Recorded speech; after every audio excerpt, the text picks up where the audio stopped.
Before Samson Carter ever met Sarah Hilton, he watched a grown nurse run out of her mansion in tears. Not angry. Not frustrated. Terrified. She burst through the massive front doors of the Hilton estate, dragging a rolling suitcase behind her like she couldn't get away fast enough. Gravel crunched under her shoes as she hurried down the long driveway. Her mascara had smeared down her cheeks, and she didn't bother wiping it away. Welcome back, and thank you for choosing to spend your time here with us at Tales.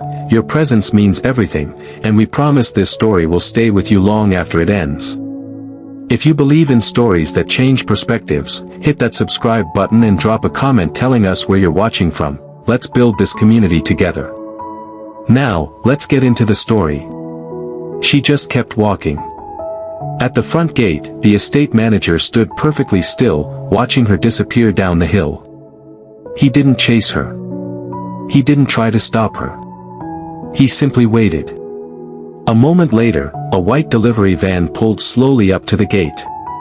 Samson Carter leaned out the window, confused by what he had just seen. "Bad day?" he asked. The estate manager glanced at his watch like he was checking the weather. That was caregiver number 27. Samson frowned. How long did she last? The man exhaled quietly. 4 hours. Samson sat there for a second, trying to process what he'd just heard. 27 caregivers. 4 hours. What kind of person could break trained medical professionals that quickly? The answer waited inside the enormous mansion rising behind the iron gates. The house belonged to Sarah Hilton. 10 years earlier, her name had dominated Silicon Valley headlines. Business magazines called her the Iron Mind of Tech, a billionaire founder who built one of the most powerful cybersecurity companies in America.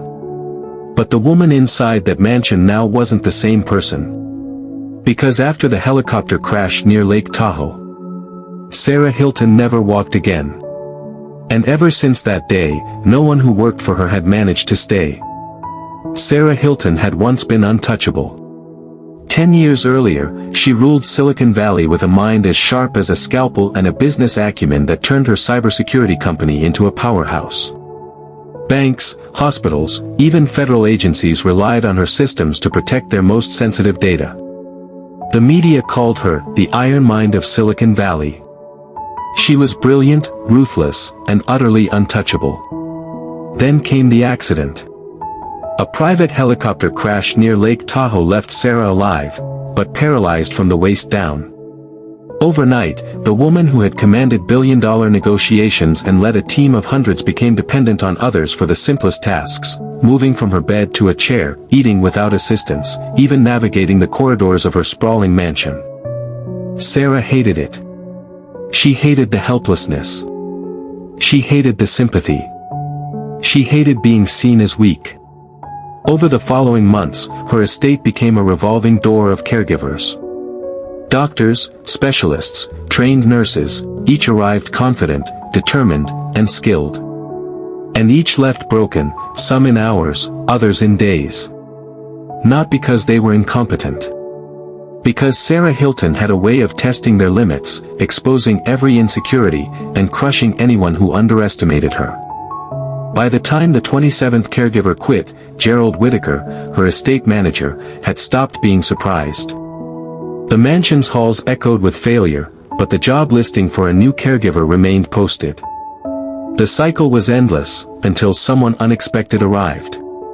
Samson Carter drove a white delivery van through the streets of Oakland, weaving past traffic as he carried trays of organic meals to the wealthy neighborhoods of the Bay Area. He worked 10 hours a day, 6 days a week, delivering food that cost more than his own monthly rent. Most nights, his dinner was instant ramen in his tiny apartment, eaten quietly while bills piled up on the counter. Every shift had a purpose, his younger sister, Lena. 2 years earlier, a car accident had left her unable to walk. Her treatments were expensive, ongoing, and essential. Each unpaid bill gnawed at Samson's peace of mind, each new medical statement a reminder that he was barely keeping them afloat. The day Samson pulled up to the Hilton estate started like any other. But when he saw the nurse storming out, suitcase in hand, tears streaking her makeup, he hesitated. She didn't look back. She didn't say goodbye. The estate manager, Gerald Whitaker, caught Samson's glance and shook his head. "That was caregiver number 27, he said quietly. Samson's curiosity ignited. 27 caregivers. 4 hours each. No one could handle this woman. As he drove away, the image of the sobbing nurse haunted him. Something about this mansion, about Sarah Hilton herself, felt different. It wasn't just wealth or power, it was fear. And for reasons he didn't understand, Samson couldn't stop thinking about it. That night, Samson couldn't stop thinking about the mansion, the nurse, and the woman behind it all, Sarah Hilton. He went home, sat at his small kitchen table, and searched online. The job listing was still there, live-in caregiver. Salary, $12,000 per week. The number made his head spin. $12,000 a week could cover Lena's treatments. It could erase months of debt. It could give them both a chance at stability. But the more he read, the more he hesitated. Every article, every comment, every news snippet told the same story: no one survived working for Sarah Hilton. Harvard-trained nurses, specialists, professionals, they all quit. Sometimes after days, sometimes after hours. Some left humiliated, others in tears. Everyone failed. Samson stared at the screen. He didn't have medical training. He didn't have experience as a professional caregiver. All he had was determination, and a sister who depended on him. After hours of wrestling with his thoughts, he made a decision. If anyone could endure Sarah Hilton's mansion, maybe he could. Not because he was strong, but because he had no choice. 2 days later, Samson returned to the Hilton estate. This time, he didn't carry meals. He carried a question that could change everything. He stepped through the iron gates, heart pounding, and found Gerald Whitaker waiting. Gerald's eyes widened when he saw Samson approach, not as a delivery driver, but as a man asking for the impossible. Gerald Whitaker studied Samson with a mix of disbelief and caution. "You're a delivery driver," he said slowly. "No medical training. No experience. You know what you're asking for." "I do," Samson replied, his voice steady. "But I need the job." Gerald hesitated, then gestured toward the gates. "Most people leave within hours. Even trained nurses don't last 2 days here. This is not a normal job." Inside the mansion, Samson finally met Sarah Hilton. She didn't rise from her wheelchair. She didn't even glance at him at first. Her eyes scanned him critically, sharp as knives, measuring every flaw, every hesitation. When she finally spoke, her voice was calm, cold, and precise. "A delivery driver wants to take care of me?" she asked, one eyebrow raised. Samson nodded. He said nothing more. A smirk curved her lips, more amusement than kindness. She held up 3 fingers. "You get 3 days," she said. 3 days. That was all. The challenge was clear. The mansion had broken 27 caregivers before him. All Samson had was his determination, and a quiet resilience born from years of struggle. Sarah Hilton didn't look away. She was testing him.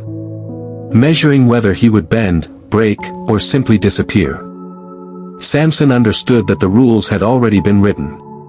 Survival wouldn't come from strength, it would come from patience, calm, and a refusal to react. The game had begun. From the first morning, Sarah Hilton made her intentions clear. She didn't scream. She didn't throw objects. Her attacks were quiet, precise, and relentless.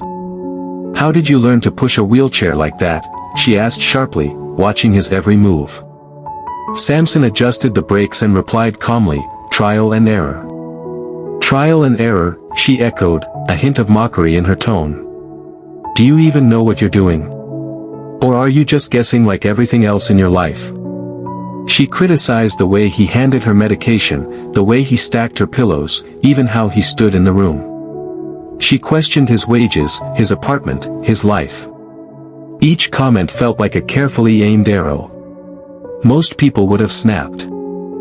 Most would have argued, defended themselves, or fled. Not Samson. He simply did his work, silently and efficiently. The silence unnerved her. Sarah had spent decades mastering control, manipulating, provoking, and breaking people with her words alone. But Samson gave her nothing. No anger. No embarrassment. No fight. By the second day, her frustration was visible. Her smirk had begun to falter. Her sharp eyes darted, searching for a reaction that never came. For the first time in years, Sarah Hilton faced someone who couldn't be played. Someone who refused to respond. And in that refusal, a subtle shift began. The psychological balance of power had started to change. Day 2 at the Hilton mansion was worse than the first. Sarah Hilton escalated her tactics, testing Samson in ways he hadn't anticipated. "Do you even know why you're here?" she asked, voice sharp. "Is it money?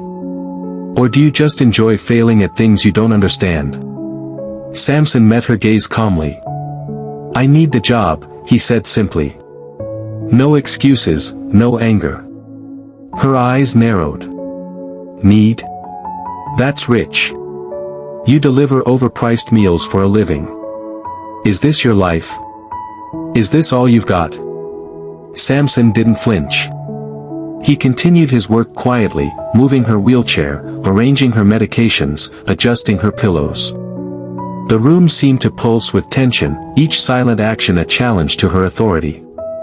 Even Gerald noticed the shift. For the first time, Sarah's dominance faltered. Her precise words, her piercing gaze, the weaponized criticism she used to break others, it no longer worked the same way. By evening, the mansion seemed heavier, almost suffocating. Sarah tried everything she could to provoke him, yet Samson remained steady. He didn't argue. He didn't react. Then the storm began, rolling over the hills above San Jose. The wind rattled windows, and lightning cracked across the sky. For the first time, the breaking point wasn't Samson's, it was Sarah's. The woman who had destroyed 27 caregivers now faced a force she hadn't anticipated, quiet resilience. The stage was set for the night that would change everything. By 9:17 p.m., the storm had arrived in full force. Lightning split the sky over the hills above San Jose, illuminating the sprawling Hilton estate in jagged flashes. Rain hammered the windows, drumming against the roof like a relentless drum. Then the lights went out. The mansion plunged into darkness. Hallways, staircases, and rooms vanished behind shadows. Samson gripped his phone, the flashlight flickering weakly in his hand, and began moving through the corridors, guided by the sound of a faint, panicked voice. "No, no, no." He followed it carefully, each step cautious on the polished marble floors. The voice led him to Sarah's office. There, in the center of the room, her wheelchair had stopped. The electric motor had died in the blackout. Her hands gripped the armrests until her knuckles turned white. For the first time, she looked helpless, vulnerable, a woman stripped of control. Her breath came in quick, shallow gasps, and the cool confidence that usually surrounded her was gone. Samson approached slowly, keeping his voice calm.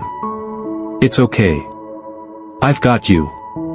He unlocked the wheelchair brake and gently began pushing her toward the desk, giving her something stable to hold. Outside, the storm raged, but inside that dark office, the impossible power dynamic had finally shifted. For the first time since the crash, Sarah Hilton felt fear, not anger, not frustration, but fear. Samson guided Sarah Hilton's wheelchair carefully across the office floor, the only light coming from his phone. Rain battered the windows, thunder shook the walls, but inside, the mansion felt impossibly still. For several minutes, neither of them spoke. Sarah gripped the desk, knuckles white, her eyes wide and unguarded.